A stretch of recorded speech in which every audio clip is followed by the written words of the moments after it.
Pokemon that's like a bee with like spikes for arms. Beedrill? Beedrill. Okay, well there you go. Fucked up Pokemon. It's like I was like thinking about Pokemon because right before we were recording, I just kept going like Tentacool. Tentacool. It's such a cool name for a Pokemon. And then you think about Beedrill.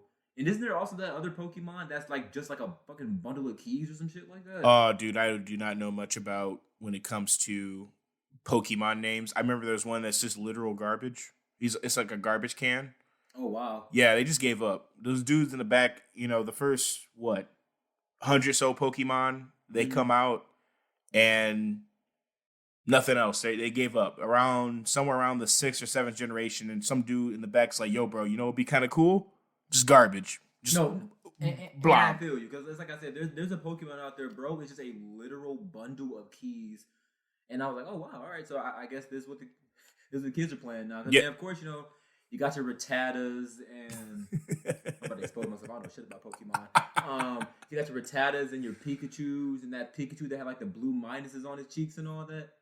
That's ooh man, I don't know, bro. It looks like a squirrel.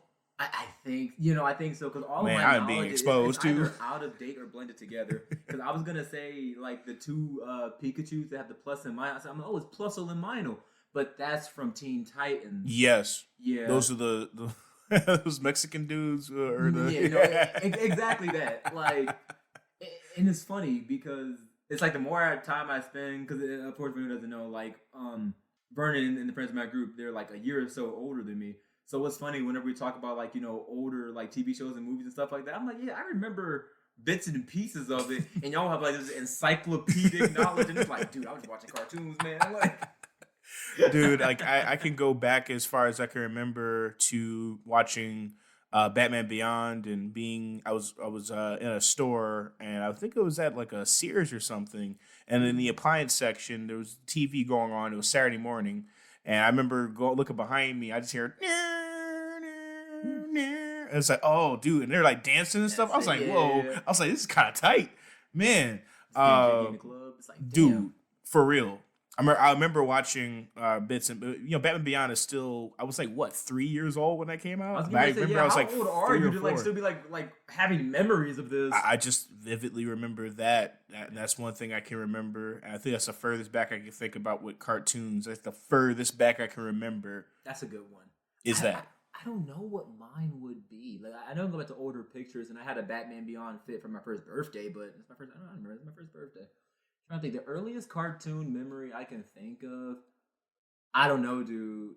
It's probably gonna be like coming home on half days and watching like fucking like Looney Tune babies and stuff. like that. Yeah, bro. I would stay home on certain days and I would just have Roly Poly Oly on something. Roly Poly Oly is a classic, dude. Just Box Springs, the show. Like dudes were just. You had Chalk Zone. Chalk Zones goes in. 64's Zoo Lane. That was a banger.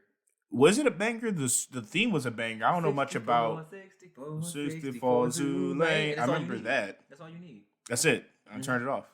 That show was the definition of a hype man. Like, that's it. You came for that intro and that was it.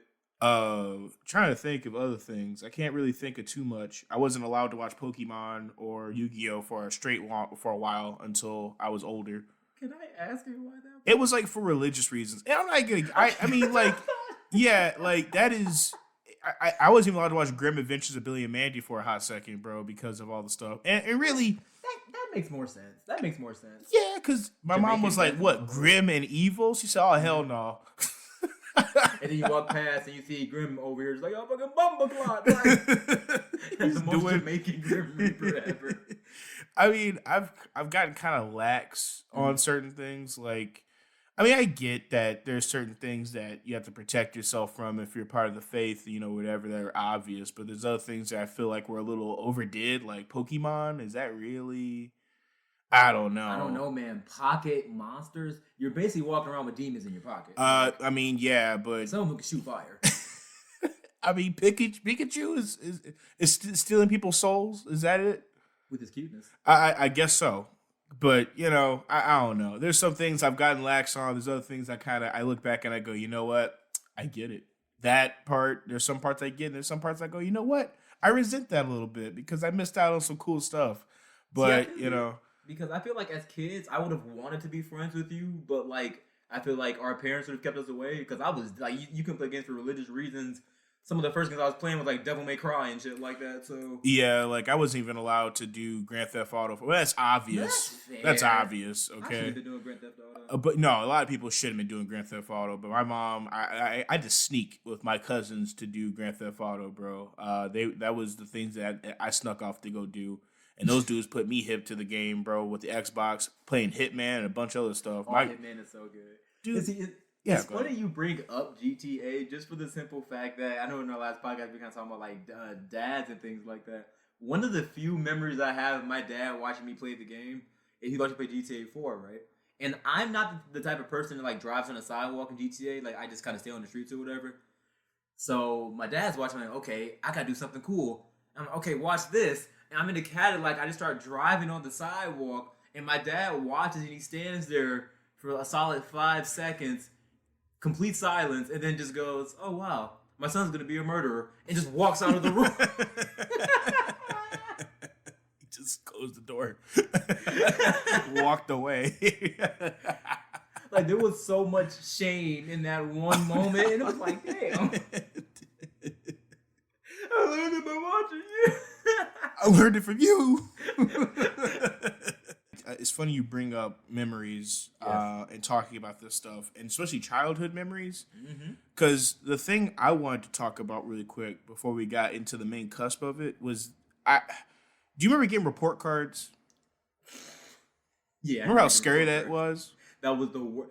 See, I don't know if it was progress reports or report cards that was worse. Because a progress report was just a progress report. Right. But depending on how bad you were fucking up, you were just showing your parents something like, yo, this isn't going to get any better. No, I had issues where I wasn't necessarily a bad kid. I just didn't like doing what was good for the first 5 years of my life, of school at least. And basically, the ass beating meter was like, okay, I'm failing math or something like that. I would get the progress report, and I'm like, oh my gosh, I'm about to get my ass beat pretty badly. Oh, this is gonna be really bad. But I remember going to a particular parent-teacher conference because those were scary too for me. But I rightfully so, my mom was rightfully pissed at some of the things that I did. But I remember sitting down this particular parent-teacher conference and sitting down with my 5th grade teacher, Mr. Navarro. I'm gonna air this all out. Cool ass name.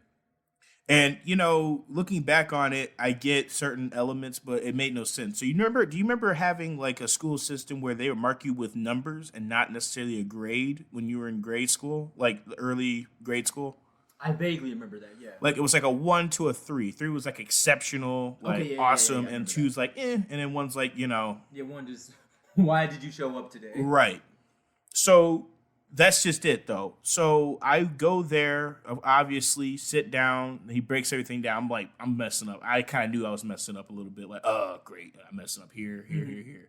But here's the thing that didn't make any sense and was super unfair. I got marked down for not smiling when I came into the room. Ain't that a bitch? They came for the corporate world early. Yeah, bro. I'll never forget the conversation. I was so mad. I almost flipped the chair. I was like, bro, I get me getting my ass beat when I get home for failing this or doing that. But I'll be damned if I get my ass beat because I didn't smile because I show up in the morning or whatever. Crazy. And this dude was like, well, you think I want to come into work and smile all the time? I was like, bro, I doubt that they dock your pay for having a midday. Like, if they do, why the fuck are you still coming in? That was the most Orwellian thing I ever experienced in my life. I got a 1 because I didn't smile. No, that's crazy. Like, that's so crazy that my only comparison is once I actually was in a workforce as a teenager and you hear, your smile is a part of your outfit or it's like your name tag. Right. You had to bring your smile to work and everything. I did not hear that growing up. I hate that for you, that you had a teacher that was just so fucking draconian that, no, you children, I don't give a shit what happened before you came to my classroom. You better smile when I see you. And I was a kid that it wasn't necessarily that I was miserable. It was just that I was just having a midday. Like, chilling. I'm just mid. Like, but it's like, should have smiled. That's a 1. See, contrary to popular belief, the only people who think there are people who aren't around kids a lot, like, children aren't always happy. No. Like, there's been so many times I've walked past my niece, and shout out to Kendall. I'm like, Kendall, how are you doing today? And she's just like, oh, I don't know. And she'll just keep walking. She's like 6. Like, what am I supposed to do with that? Yeah. Like kids have days, so it's just so funny to me that your teacher's like, oh, you better be smiling when you come in. It's like, dude, my 6-year-old needs. She says she doesn't know how she's feeling. Bro, and she's okay with that. I would, get home, get that ass beating, bro. But I just well deserved. I was screwing up, and I made, you have days like that. But I was like, damn, I'm messing up. Kind of smile, like what the hell? See, look, man, I was getting my ass beat off a fraud when I was a kid. Like, let me tell you, I would never forget about this. It was one time where I got my ass beat, and this is based purely off of the fact that there was a girl. I can't remember her name, but there was a girl. Let's call her Sally, who in elementary preschool. Oh wow, dude, preschool. Whatever school where I was little, she liked me. I'm taking it back to when there's like wood chips on the playground. And shit like that. Okay. So what she did was, because she was like hit me in class and stuff like that, whatever. What she did was she approached me one day, got a gang, and it is a black chick too, so these are some terrible things to the hair. She grabbed a gang of wood chips, put some in her head, put some in my head, and then ran to the teacher and said, I did it. Bro, one day I got my ass beat for that. That's bullshit. That was the first, I learned at a young age that the system is designed to fuck you. Because my teacher said it, and that's all my dad heard. The entire drive home, I was like, look, man, I even call my dad, man. I was like, look, man, you don't get it. I didn't do what they said. Because I knew I was going to get my ass beat.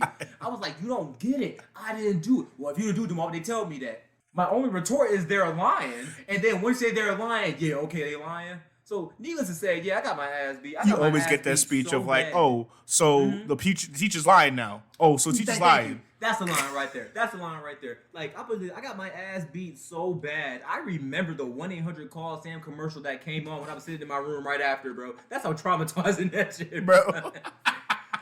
That was the first time as a kid. I was like, God damn, I want to call somebody. Dude, you ever get a lashing? Like it's like that slave lashing where you can't even take a breath. You just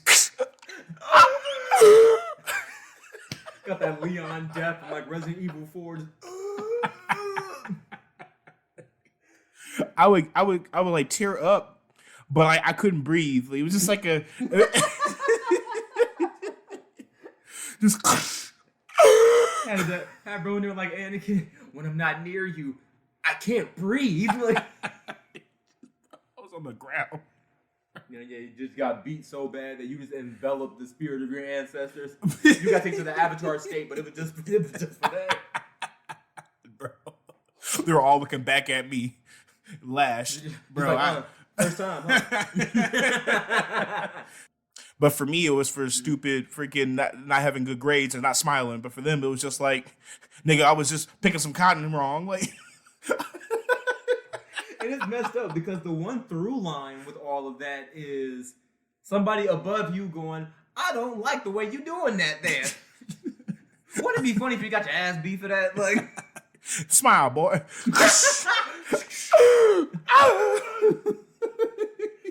But no, speaking of forcing a smile, pretty much the movie that we're talking about today is Eternal Sunshine of the Spotless Mind.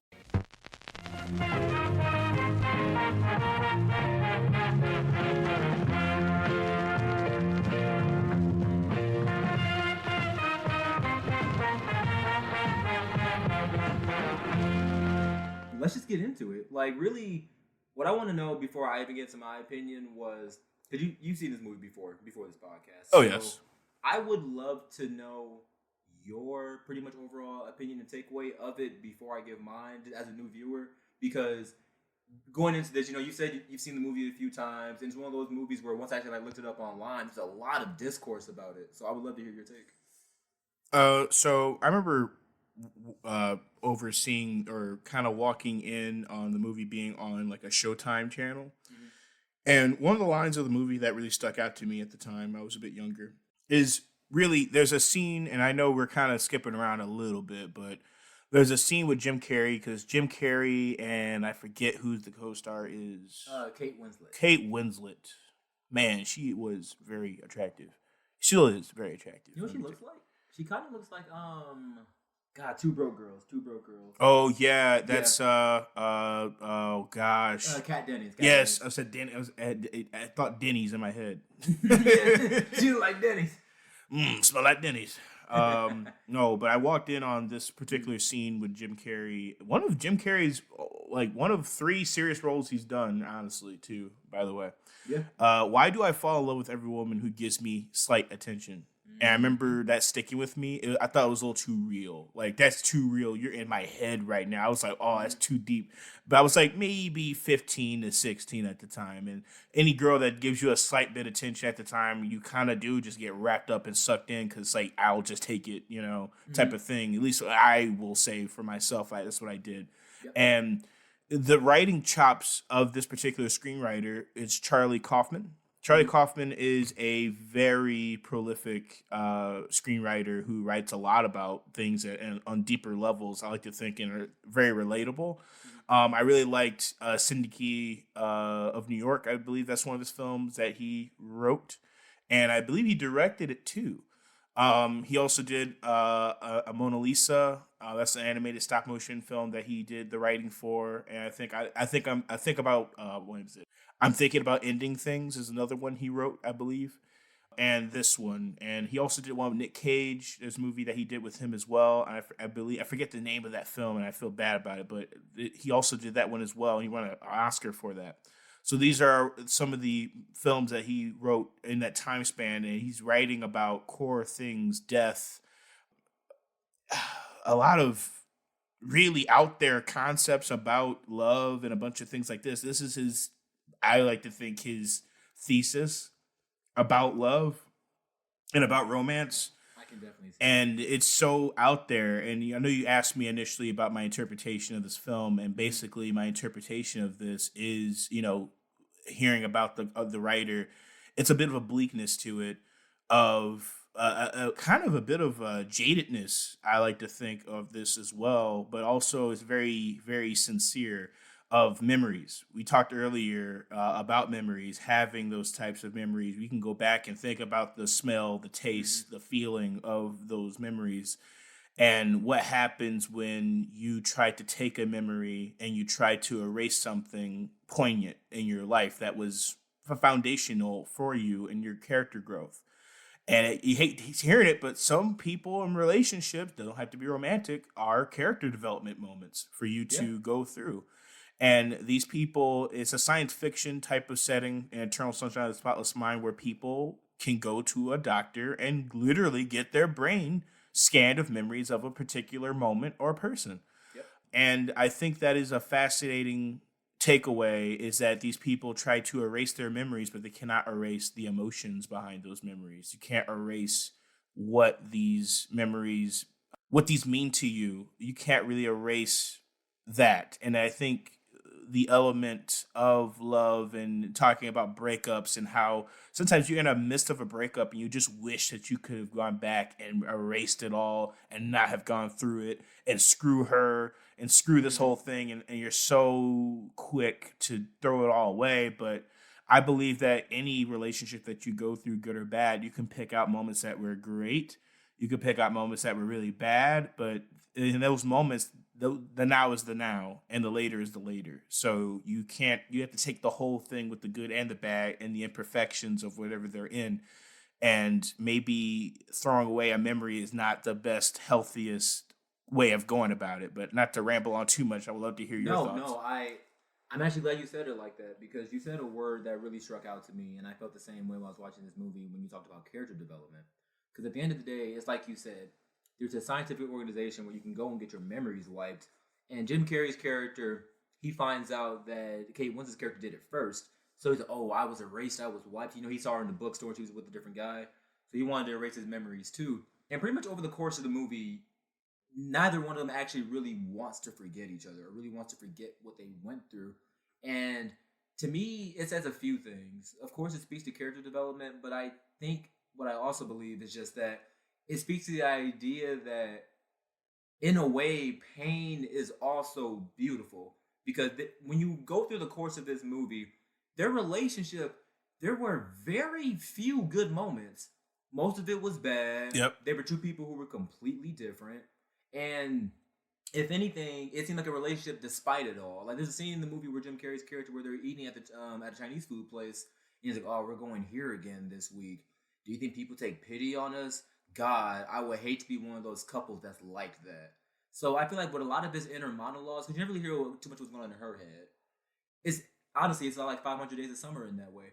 But in a lot of his inner monologues, Jim Carrey is sad, and you see over the course of the movie, the vast majority of the relationship was sad and shallow. But those few moments, like laying on the ice, when they were having fun in the apartment, those few moments that were poignant to him, they were everything. He didn't want to lose those moments. So to me, I think that really speaks to the fact that at the end of the day, I think when we lose people and we lose situations and things like that, we put so much on the person where it's like, oh, well, it's like you were saying earlier, screw her, screw him, they did this, me, they did that. When in actuality, what I think it is just you missed the way that this person used to make you feel, and you're coming to grips with the fact that it's not there anymore. So pretty much to ultimately wrap up my opinion in this movie, I feel like it's a movie that speaks about cycles. It speaks about doing things that you genuinely don't want to do just for some kind of vain pleasure and things like that. But it also speaks to what I believe is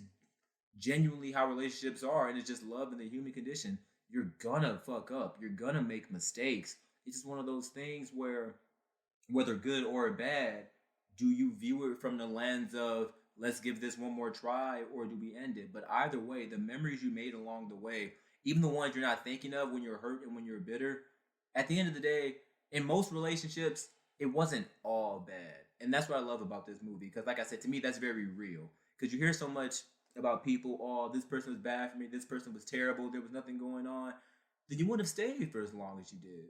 So I think this movie really speaks to the fact that even in the worst relationships, whether it's romantic or not, there's still that element of happiness, There has to be something that keeps you around. And that's what I really like about this movie, because it really focuses on the fact that at the end of the day, relationships aren't all they're cracked up to be, but even in ones that aren't the best, there's still something redeemable. So I think the ultimate kind of takeaway of this movie, if I look at it from the character's point of view, is just that at the end of the day, are you willing to go through something that you know is going to be terrible, that you know is going to be awful, if you get that little bit of happiness?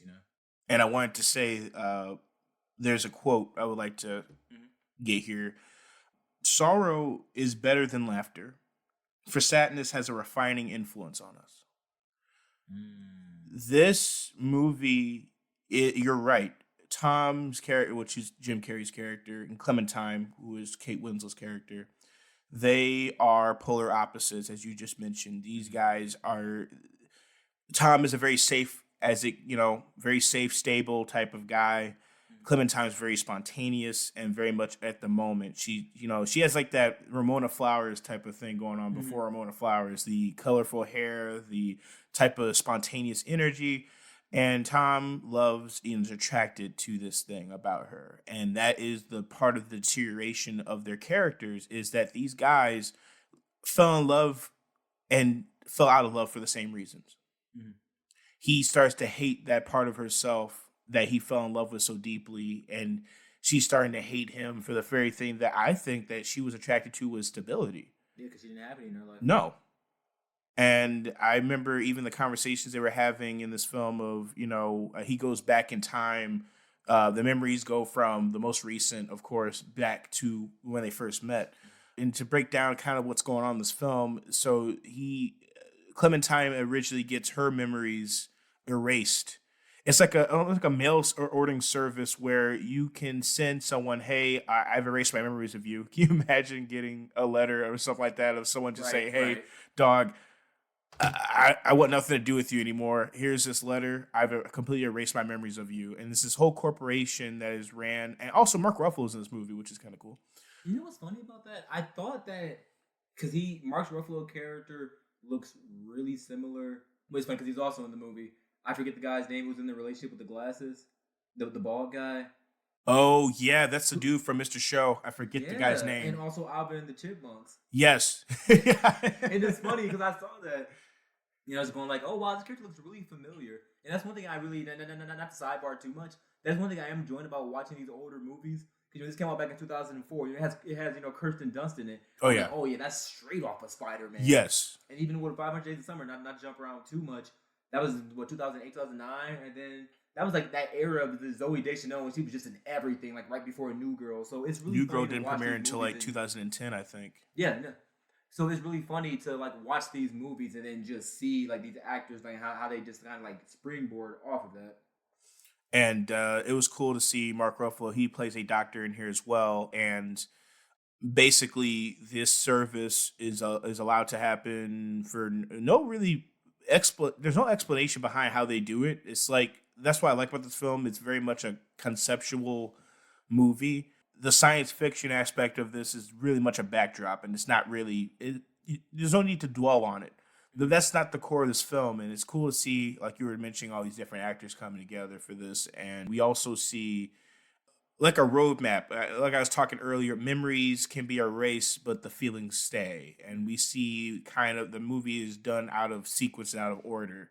The most of the bulk of this film is Tom erasing his memories with the service to erase his memories of Clementine, and us seeing the deterioration of their relationship in his mind also being erased. And it's a bit like, it's kind of like horror a little bit.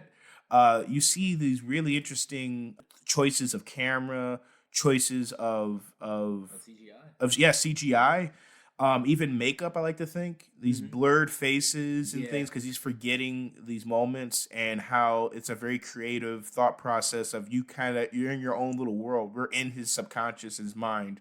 And we are blurring the lines of memory and emotion, and it's kind of heartbreaking the more memories become erased. And you kind of see he's so cool with erasing all these bad memories, like you were saying, and then he gets these good memories that, oh no, he realizing in the midst of this, oh, I'm getting rid of everything about this person, all the aspects of them, even the good and the bad. But I think in a relationship, when you do sign up for a relationship, you sign up for the flaws and imperfections of a person.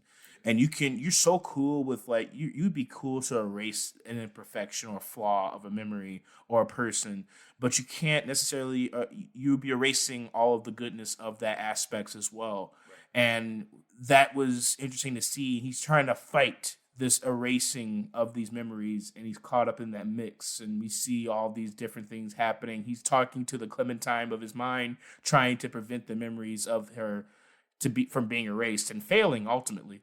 But that, to me, watching it again and having that experience again, especially just being open about myself and the time that I'm in, I think I've talked about the podcast. I've recently gone through a breakup myself, and if I didn't, then that's the first drop. But I get that when you play everything back in your brain, sometimes you wish you could throw the whole thing away. You wish you could do that, but sadness has more of an influence on us in general. No, and I completely agree, because my breakup isn't too recent, but I feel like the last relationship I was in, and you can attest to this actually, was very, very similar to what you see like Joel and Clementine go through. I think it was Joel at the time, whatever it was. What you see them go through, where I was in a relationship that was just so toxic, and it was backwards, and the few good things that justified it working, in so many words, the goods never outweigh the bad. But because there was so much bad, you really just wanted to cling to those few moments of good, So I can really relate to the characters in that way, because at the end of the day, it's like I was saying before, relationships aren't perfect, but just like Tom and Clementine's character, sometimes you will ultimately find yourself with a person who you might not have been too happy with, but you remember how they made you feel. Because I guess to counter your point, how you're saying sadness is such a profound emotion, I completely agree with you. You're right. But I also think this movie, and to a certain extent, even my relationship, kind of proves that happiness can be just as profound. Because like with his character, he was fine erasing all the bad, but the second there's that touch of good, he wanted to stop everything because he wanted to keep that one memory. So I feel like, of course, happiness and sadness are inverses, and sadness is profound. But I feel like when your life is full of so much sadness, happiness can also take that same role. And I got to make a slight correction, so I just looked this up. It was Joel. So Okay, all cool, the time cool. I said Tom, I think I was thinking about the previous film. Sorry, y'all, as a not an Yeah, because editor's note, I, but like yeah, a I didn't mean that a part. mid podcast correction. Sorry.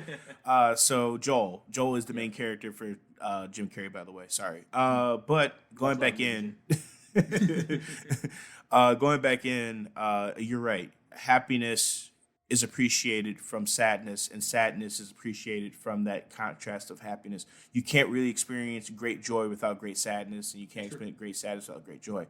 So those are the flip sides of the same coin.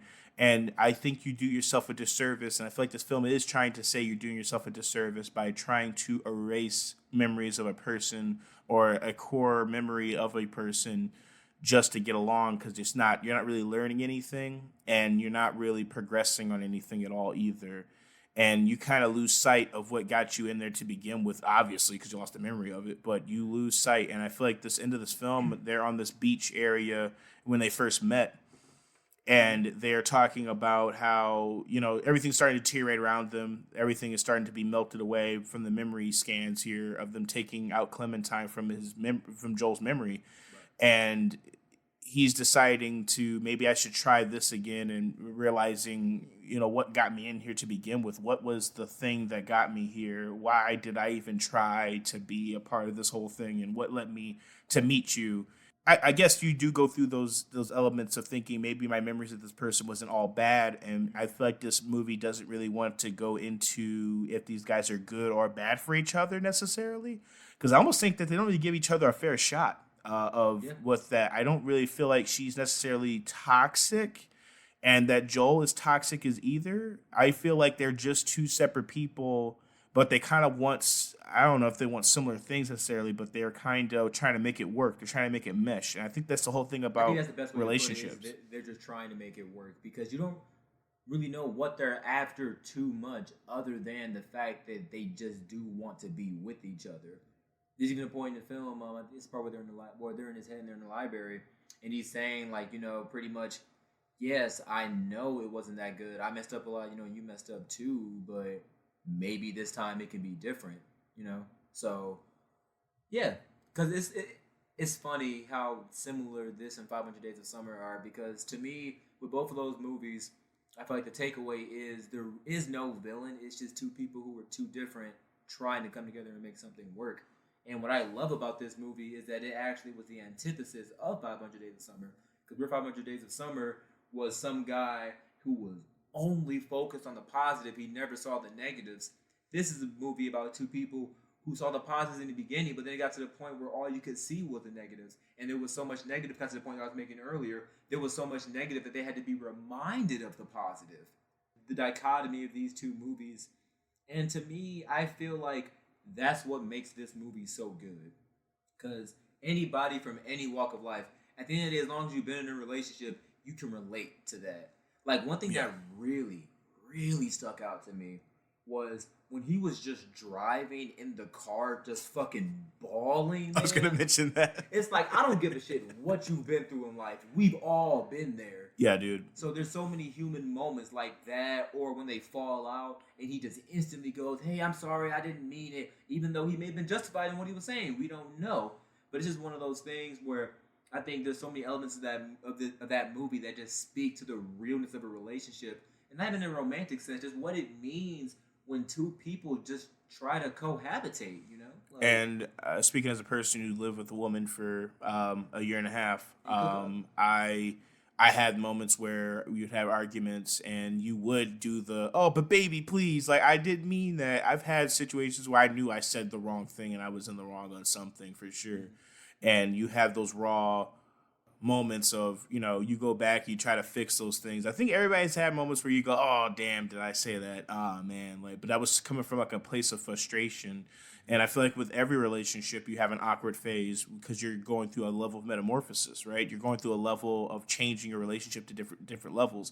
I mean, me and you, not to say we're in a freaking relationship like that, damn, do I want to I'm be? just waiting on you. No, but we are friends, and you go through an awkward stage of, hey, what's up? And you don't know what the guy's on. You just go through there, and that's an awkward stage. And then you become better friends. And then you go through another stage of, then you become best friends. But I feel like there's a stage of awkwardness on every stage that you go to. And I feel like these guys had their level of awkwardness. They meet each other again in the beginning of the film, which is technically their first time meeting since they wiped their memories of each other, but they kept their feelings, right? No, exactly that. First time. And you see them, interact again and the awkwardness of their interactions again, but you get this sense of they know each other so deeply and there's a connection there that is unspoken that they can't really put their finger on. And I feel that is normal in a relationship when you're going and progressing in those different types of levels. And there is a struggle to get every level. Like you got to go from the, you know each other, a bit more. You go from that to being maybe girlfriend, boyfriend, then you go to being fiancés and marriage if you choose to do so or whatever. You go through those different stages of life. But I've had situations like this where it is heartbreaking to you try to go back through those memories with that person. And to be honest, in my situation, sometimes I remember more bad than I do good. Sometimes I remember the bad times more than I do the good times. And sometimes I think maybe there was more bad than actual good in my situation. Maybe you can pick out those moments. This movie is about walking through the whole relationship again. And you're mentioning too, this is a good coupling with 500 Days of Summer because this is a movie that does, in fact, do the same thing of going forward and backwards in time. But also, I think it's a beauty of maybe these guys, at least in this case, this particular couple, haven't really given it a fair shake of their elements and how there's so many imperfections of this relationship. But the imperfections are kind of the beauty of why they got together to begin with. And I feel like that's what you get at the end of the film is realizing that, oh, I fell in love with you because you were really crazy and you just did stuff and you didn't care. But that's also why I'm pissed at you. And you see too at the end of this film, and I want to get into the side character before we go, but these tapes were released by Kirsten Dunst's character of these people who get their feelings or these memories taken away. These mind wipers. They take and she gives them back the memories that they had by these tapes that they recorded before they did this process. And you can hear the frustrations, the toxicity they have, and they spew it. And they talk bad about each other. And these guys are basically in the same apartment space, hearing themselves talk about the person that they don't even really know. Or kind of they knew them, but they don't know them now again. So it's like an awkward second time meeting, and it's like, oh, should we try it again? Knowing all, like you said, all this information about each other and our types of feelings. And she also says, I'm gonna just kind of be the same way again. I'm gonna be doing this. I'm spontaneous, and I'll probably give up soon. And he goes, you know what? Okay. All right, but I still want to try it. And I'm not sure if that's a good or a bad thing, but I feel like the movie's left to almost like an ambiguous interpretation of what happens next. Do they learn from this? Do they just take it and grow? But I feel like they learn that they need to go through this process because there's something about this process that needs to take place. It's a canon event that needs to happen, and they have to go through it. See, you're cooking up so much right now because it's three things that I want to talk about. One, I love the way you worded that when you said it shows the whole relationship. Because this focuses on a thing that Hollywood doesn't really talk about a lot, This is the angry moments, the petty fights, the getting mad about things that you really shouldn't get mad about, but that day you're just not having it. Like, that's so real. And I feel like that's what makes this movie so poignant and so relatable and why we're still talking about it so many years later. Because at the end of the day, it's a universal type of, I wouldn't even say pain. I would say it's a universal consciousness that everyone can relate to because we're all similar in that way. And I really love the way you worded that. And the second thing that I wanted to talk about was I don't even think that it's a bad thing to for him to accept it. Because I feel like the ambiguity also reminds me of 500 Days of Summer. Because, he goes up with that girl, Autumn, and you're like, oh, he's probably going to do everything again, or he might not. To me, I feel like this was a lot more of a good ending because with that movie, that's someone who was stuck in their cycle. They got aware of it, but only after they had to, and you can still assume that they could go back to it. These two people who are fully accepting what it is, and I think that's kind of a beautiful thing because at the end of the day, I don't view it as sad just because he's accepting whatever happens next. Because before, I think what the issue was with the both of them, and it's crazy because I think about my own relationships and things that I've been through. The issue with that relationship was, in a way, they were both trying to control and alter the other person. Like you said, what you loved, you grew to hate. Now it's you're too stable. Now it's you're too outgoing. So for the ultimate message to just be, you know what? Whatever happens, I accept it. To me, I view that as beautiful because that's something that I want to practice within my own relationship. That's something I want to practice with my relationship just in the world because I'm the kind of person I don't want to change anyone, but I just hate to see people go through things that I feel like are avoidable. But that's very selfish of me. That's me thinking I can help people or go through things, but who says that my interpretation and my feelings are right? So I really love just the ending of acceptance because that's how you should navigate through life in general. You can't control anyone but yourself. So whatever happens, you accept it. It's like you said earlier, when you accept the baggage, that everything that comes with someone, I feel like at the end of the movie, that was just him accepting it. And the last thing that I wanted to say is that this movie is like 50 First Dates, just without the creepy like sex angle that's at the very end of it. So yeah, you got 2 kids, but watch these 46 tapes, and I promise I didn't do anything to you that you didn't want me to. Like 50 First Dates is such an odd movie because it also deals with, if anyone doesn't know, a quick sidebar. 50 First Dates is a movie with Adam Sandler and Drew Barrymore. She has extreme memory issues. She can only remember that day. And over time, he forms a relationship with her to the point where they literally even have kids, but he has to keep reminding her of who he is every single day. So the tapes being released in this movie reminded me of that. It's like, this is like the good ending of 50 First Dates. This is 50 First Dates, but I don't have to remind you who this child is. We're just every morning. it's like a fresh restart. And I wanted to get into the side characters really quickly. So we talked about Mark Ruffalo, we talked about Kristen Dunst. Elijah Wood is in this film. Let's please talk about Elijah Wood's fucking dork ass character. Man, and I think that's what I was trying to say earlier when you first asked me the question earlier was about how I felt about this film and how memories, you can erase those memories, but those emotions are there. Right?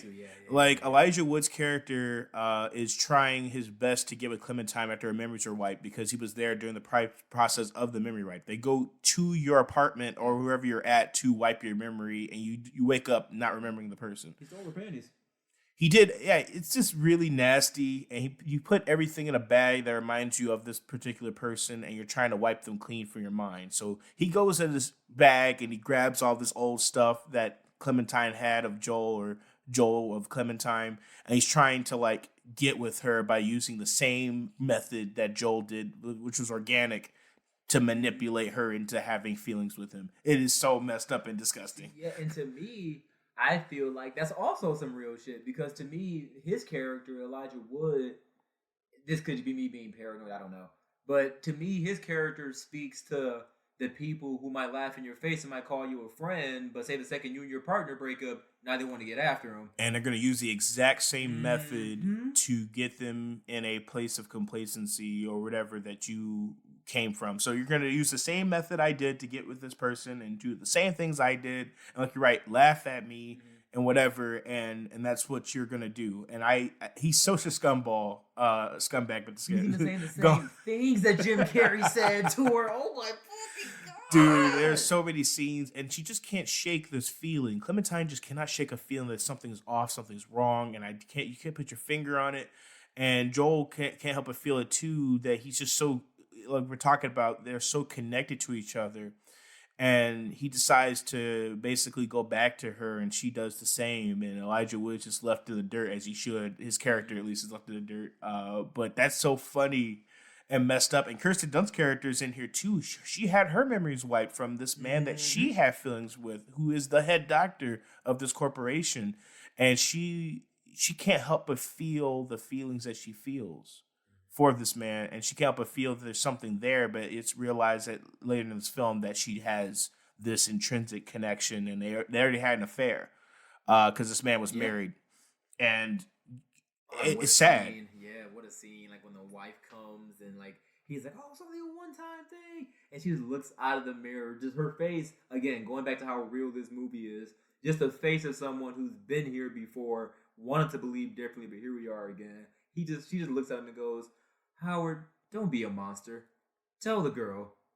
And that was so And that then, part was hey, so honey, you already real. had him. You already had him before. Like you Mm-hmm. already did, and then to feel that realization of wow, you're in a loop, and it's scary to think that you can try to erase that memory, but that feeling, you can't erase feelings. You can't Yeah. erase what those mean, what those feelings in relation to, and that's when we were talking about it earlier, she takes the tapes and she basically defects away from this corporation and gives back.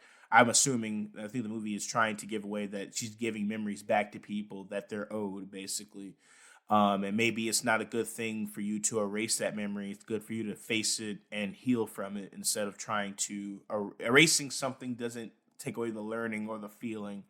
It doesn't take away the feeling that you have or the basically the picture show of that emotion to help you learn from it. So her relearning this whole affair that happened and her taking it back is interesting. I like that idea.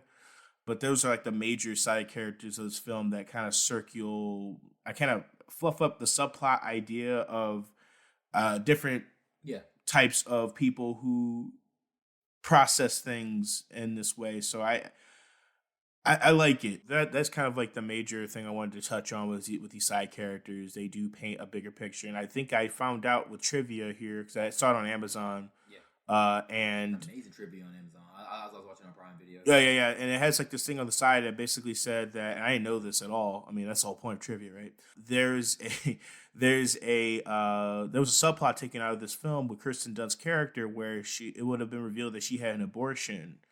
Oh, And it was wow. gonna get really dark. But I feel like that's what Charlie Kaufman is. He goes really freaking dark, but it got toned back. I feel That's like, real though. yeah, That's very, and it very kind of makes real. more sense why she wanted memories wiped from that, and that pain of what she went through. But especially being with a man who's married, so that is kind of dark. But this film has. I remember you mentioned earlier. I'm kind of putting you on the spot a bit. What was the contention with this film that you saw online? Contention with this film I saw online. Pretty much everyone was asking what was this film really about? Is this film about two people who don't work, who keep trying despite it all, or is this really a film that's really about cycles and how people will just keep themselves in loops for whatever nebulous reason? And to me, what I've seen online, at least on YouTube, it was pretty split down the middle. Kind of like a lot of people thought that they were just trying to make this relationship work despite it all, but a lot of people thought this movie was really just showing that pretty much once you're done with something, you're supposed to be done with something. Mm. So it was really divisive, which I feel like is also another sign of a great movie when your audience is like literally split, but they're split having good debates and good conversations. I feel like that really just speaks to Charlie Kaufman and really how real this movie is. Because I know I've been overusing that word, but to me, that really speaks volumes because when you can release something so poignant and honestly so real and so striking, people are going to have vastly different opinions. Because there are people who are totally cool with this and people who totally aren't. And it's going to really make people, in my opinion, not only reveal a lot of their biases, but also be a lot more honest with themselves. Because that Yes. was my takeaway watching this movie. And it highlighted me. I mean, I've gotten older since the first time I saw this film, so there's a lot of things I learned over the time, and there's certain things that I see and I go, "Oh, I totally relate to this." And I lived with a woman, like I said, for a year and a half, so I experienced a lot of the things that we were mentioning and talking about. So there is a lot of divisive thought processes, and I can kind of see it being a bit of both of loops, and maybe you should be done with something when you do it, but also the takeaway being that you have to go through it in order to understand what's going on here. Go through the pain because pain is inevitable, but you need to be able to be shaped by that pain, or you use it to shape you to learn and to progress, or are you going to try to run from it and just? But you're going to have to go through it. Oh, These yeah. guys have to Yeah. go through this. They Yeah. have to go through this loop again, and maybe it is about it could be both, but it is an ambiguity of this, and I do enjoy it for that reason. So I do suggest that people go, rent this out. It is on Prime Video. Check it out. Very interesting film. Very kind of my type of romance movie, quote unquote. I don't like it when things work out necessarily. As I said in the last podcast, and this is why Persona 3 is your favorite. And that's just what makes sense. And I suggest people, of course, to watch the previous podcast. Yep. Those are kind of coupled together to talk about romance here. Play Persona 3 Reload. Yeah. I want to. But really, this movie, to me, is very thought-provoking in the way of... Because I'm in a newer relationship now, and I want this relationship to work. I've had the best relationships in the past. So this movie, especially 500 Days of Summer, they really make me kind of reflect on myself in a way where it's like, okay, was I right about certain things? Do I have these certain thought processes? So I feel like the movie is a great movie for anyone who is either going through a breakup or just someone who really just kind of feels lost, Because I feel like with both of these movies, you had two people that were really just trying to find their happiness in other people. And then when they kind of lost that, they kind of lost everything. It was more hopeful in Tom's case because he could build himself back up. But he might have those same pitfalls. So I feel like this movie is just a really good demonstration and just example of what it really just means to be in a relationship or what it means to just interact with people. Because you can have these same feelings with someone that can be completely platonic. You have a great friend that you're seeing going through things, and that could have you do it. You can fall out with a girlfriend of yours. It's so many. It's poignant because it's people. Yes, and you can choose to try again, but it is a definition of madness to keep trying something again and have the same result. But in these guys' case, they have the understanding of what the result is, and then maybe they can't alter it. Maybe they can't have more patience, or maybe they won't. And again, that's the ambiguity, and that's what is the takeaway. And I would love to leave people with one more quote here. Definitely unwise to look at the good old days. Mm-hmm. Remembering the good old days and sticking to those good old days prevents you from having other good days. The good old days stay in the past, and some things do need to stay where they lie. But it doesn't mean that you can't progress into something better or even healthier for yourself. And I feel like this movie kind of paints that maybe Joel and Clementine will never figure it out. And maybe going back to the good old days is a bad idea. And I'll even disclose this too, in closing as well. The relationship I got out of was a old relationship that I used to be in off and on for years of my life. And it was like a big chunk of my life that I was in and out of this relationship. And I had to realize that going back to those good old days, there's nothing good here. And every time it fails. And I had to learn that I had to keep learning the same lesson over and over again to understand that there's nothing I can do to change it. And I'm just, at least in my case, I was insane. I should have really stuck to my guns of what I knew and I thought, but you feel like you can change it. You feel like you can go through it again, and maybe it'll work out this time, and I need to go through it because I'm trying to go back to those good old days. But the good old days are old, and you gotta go for it. And I'm glad you said that, because I want to leave the people with a few quotes too. The first one being from George Michael, Careless Whisper, to the heart and mind, ignorance is kind, And I feel like that really speaks to the early stages of a relationship. When you're with somebody and things are happy, you're not thinking about how things are going to be or the things that you might not like in the future. You're just happy to be happy, and what you don't know can't hurt you. But the more poignant message that I want to say, because you kept talking about the good old days, it's a quote from my mom, actually. Shout outs to Mom. There's no such thing as the good old days. The good old days are right now. Live every day right now. Do the things that you want to do. Be happy. Pursue the relationships or the things that you want to pursue. Because at the end of the day, you don't want to look back on a fallacy. You want to live in reality. And I like that. The last part was me, though. Shouts to me. I'm the realist in this whole game. Never the realist, just always a student. But thank you all for listening. I'm not used to doing it, but hey, Ron, where can they listen to us, or do you want me to do it? Do you want to flip around? Yeah, I'll give it a shot. where you can find us at the Zoomcast podcast. We're everywhere. We're on most major listening platforms. You know, we're on Apple Music. We're on RSS. And, you know, we're on Spotify. And that's what I know. Okay, so we'll just we'll flip it. For sure. We'll flip it back around. You did good. Yeah, no, thank you. I'm taking notes tonight. We are on Google Play. We are on Spotify. We are also on Deezer, newly put on Deezer.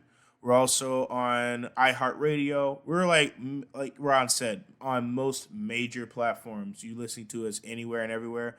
And after a while, I'm pretty sure we'll be investing back in to be on the YouTube space. So keep that on the outlook there. So really happy to have you guys listen to us this week. And yeah, man, this is the podcast here. So I appreciate everything. Yep. Good night, guys. Or day, wherever you are. Thank you for listening. Whatever. Right.